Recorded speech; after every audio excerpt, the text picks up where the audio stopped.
எல்லாருக்கும் வணக்கங்க. Cook to easy சேனலுக்கு உங்களை அன்புடன் வரவேற்கிறேன். இன்றைக்கி சிம்பிளாக ஒரு வெஜ் குருமா எப்படி பண்ணுறதுன்னு பார்க்க போகிறோம். நல்லா பட்டை கிராம்பு வாசனை தூக்கலாக எப்படி பண்ணலான்னு பார்க்கலாம் வாங்க. ஃபஸ்ட்டு நம்ம இதுக்கு ஒரு பேஸ்ட் ரெடி பண்ணிக்கணுங்க. அதுக்காக 2 டீஸ்பூன் அளவுக்கு பொட்டுக்கடலை, காரத்துக்கு தகுந்த மாதிரி பச்சை மிளகாய், 1 டீஸ்பூன் அளவுக்கு சோம்பு, 2 ஏலக்காய், பட்டை 1 இன்ச்சு, 3 டேபிள் ஸ்பூன் அளவுக்கு தேங்காய், கிராம்பு ஒரு 4-5, கசகசா 1 டீஸ்பூனு, ஜீரகம் 1 டீஸ்பூன். இது எல்லாம் தான் நமக்கு தேவையான மசாலா பொருட்களுங்க. இது என்ன பண்ணுறோம் அப்படின்னு சொன்னோம்னா, கடாயில் 1 டீஸ்பூன் அளவுக்கு எண்ணெய் சேர்த்து, எண்ணெய் சூடானதுக்கப்புறமா நம்ம எடுத்து வச்சுருக்க இந்த மசாலா பொருட்கள் எல்லாம் போட்டு நல்லா ஃப்ரை பண்ணிக்க போகிறோம். இங்கே இந்த குருமாவுக்கு பேஸ் இந்த மசாலா தான். அதனாலங்க நம்ம காரத்துக்கு தகுந்த மாதிரி இங்கே காரத்தை அட்ஜஸ்ட் பண்ணிக்கிறோன்னா கூடவோ குறைச்சலாவோ நம்ம பச்சை மிளகாய் சேர்த்துக்கலாம். அதே மாதிரி பட்டை கிராம்பு வாசனை இன்னும் தூக்கலாம் வேணும்னாலோ இல்லை குறைவாக வேணும்னாலோ அதுக்கு தகுந்த மாதிரி நம்ம சேர்த்துருக்க பொருட்களை கூட்டி குறைச்சிக்கலாம்.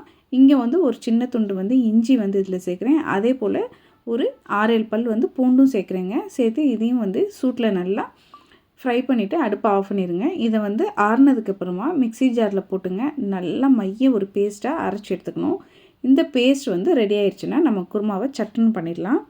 அடுப்பில் குக்கர் வச்சுருக்கேங்க. குக்கர் நல்லா சூடானதுக்கப்புறமா 1 டேபிள் ஸ்பூன் அளவுக்கு எண்ணெய் சேர்த்துருக்கேன். இதில் 1 டீஸ்பூன் அளவுக்கு சோம்பு, ஒரு சின்ன துண்டு பட்டை, ஒரு அன்னாச்சிப்பூ, 2 கிராம்பு சேர்த்துருக்கேன். சேர்த்து இதை நல்லா ஃப்ரை பண்ணிக்கோங்க. நம்ம சேர்த்துருக்க இந்த மசாலா பொருட்கள் எல்லாம் நல்லா ஃப்ரை ஆனதுக்கப்புறமாங்க இதில் ஒரு மீடியம் சைஸு வெங்காயத்தை கட் பண்ணி சேர்த்துக்கோங்க.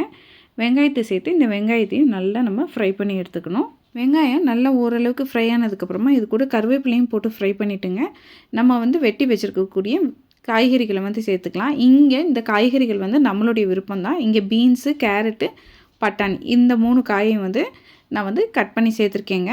எல்லா காயும் சேர்ந்து எனக்கு 1 கப் அளவுக்கு வந்தது. நம்ம இதில் காலிஃப்ளவர், உருளைக்கிழங்குன்னு நமக்கு விருப்பமான காய்கறிகளை சேர்த்துக்கலாங்க. நல்லா சேர்த்து ஒரு 2 நிமிஷம் போல் வதக்கினதுக்கப்புறமாங்க கல்லுப்பு சேர்த்துக்குங்க. சேர்த்து உப்போடு சேர்த்து திரும்பவும் நல்லா வதக்கி விட்டுருக்குங்க. இது நல்லா வதங்கினதுக்கப்புறமா நம்ம இதில் அரைச்சி வச்சுருக்க பேஸ்ட்டை சேர்த்திக்க போகிறோங்க. ஓரளவுக்கு காய்கறிகள்லாம் நல்லா வதங்கிருச்சுங்க. இப்போ இந்த ஸ்டேஜில் நம்ம அரைச்சி வச்சுருக்கக்கூடிய இந்த மசாலா பேஸ்ட்டை இந்த காய்கறியோடு சேர்த்துட்டு நமக்கு குருமா எந்த பதத்துக்கு வேணும் அப்படின்னு நினைக்கிறோமோ அதுக்கு தகுந்த மாதிரி நம்ம இதில் தண்ணி சேர்த்துக்க போகிறோம்.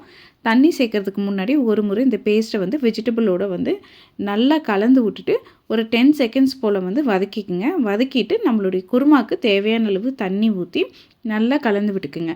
இப்போ நமக்கு குருமாவோட டெக்ஸ்சர் எப்படி இருக்கணுங்கிறத நம்ம இங்கே முடிவு பண்ணிக்கலாம். தண்ணி நிறையா ஊற்றி நீங்கள் தண்ணியாக வேணும்னாலும் வச்சுக்கலாம் குருமாவை, இல்லாட்டி கொஞ்சம் கெட்டியாக வேணும்னாலும் இந்த குருமாவை வச்சுக்கலாங்க. சேர்த்து தண்ணி சேர்த்து எல்லாம் பார்த்ததுக்கப்புறமா உப்பு சரி பண்ணிக்கோங்க. உப்பு பார்த்து சரி பண்ணதுக்கப்புறமாங்க நம்ம இதை மூடி போட்டு 3 விசில் வச்சு எடுத்தோம்னா நமக்கு குருமா சூப்பராக ரெடி ஆயிரும். 3 விசில் வச்சு எடுத்தோம்னா சூப்பரான குருமா ரெடிங்க.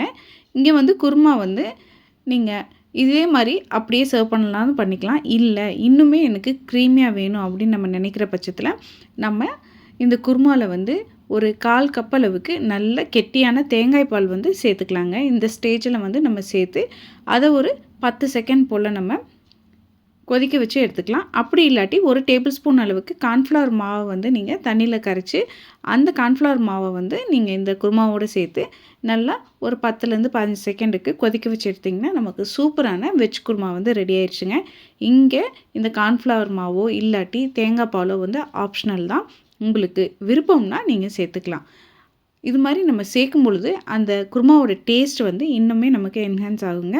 அவ்வளோதான், நமக்கு நல்ல திக்கான குருமா ரெடி ஆயிடுச்சு. பச்சை கருவேப்பிலையோ கொத்தமல்லியோ நம்ம எந்த ஃப்ளேவர் ரொம்ப விரும்பி சாப்பிடுவோமோ அதுக்கு தகுந்த மாதிரி கருவேப்பிலை கொத்தமல்லி சேர்த்துங்க. நல்லா மிக்ஸ் பண்ணிவிட்டு அடுப்பில் இருந்து சர்விங் பவுலுக்கு மாற்றினீங்க அப்படின்னு சொன்னால் அருமையான, அதே சமயத்தில் நல்ல மசாலா வாசனை தூக்கலான ஒரு வெஜ் குருமா நமக்கு ரெடி ஆயிடுச்சுங்க. டேஸ்ட்டு மற்ற வெஜ் குருமாவோட ரொம்பவுமே வித்தியாசமாக இருக்கும். இங்கே நம்ம மசாலா பொருட்கள் எல்லாத்தையுமே ஃப்ரை பண்ணி அரைச்சி சேர்த்துருக்கிறதுனால நல்ல ஒரு ஃபில்லிங்கான குருமாவாக இருக்குங்க.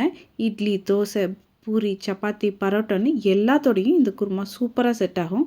தி மஸ்ட் ட்ரை ரெசிபிங்க. ரொம்பவுமே சுலபமாக செஞ்சிடலாம். கண்டிப்பாக இதே அளவுகளோட ஒரு முறை இந்த சிம்பிளான வெஜ் குருமா ரெசிபியை செஞ்சு பாருங்கள், சுவைத்து பாருங்கள். கண்டிப்பாக உங்களுக்கு சுவை பிடிக்குங்க. உங்களுக்கு இந்த வெஜ் குருமா ரெசிபி பிடித்திருந்தால் குக் டு ஈஸி சேனலை லைக் பண்ணுங்கள், ஷேர் பண்ணுங்கள், கமெண்ட் பண்ணுங்கள். மறக்காமல் நம்ம குக் டு ஈஸி சேனலை சப்ஸ்கிரைப் பண்ணிக்கோங்க. எல்லாருக்கும் வணக்கங்க.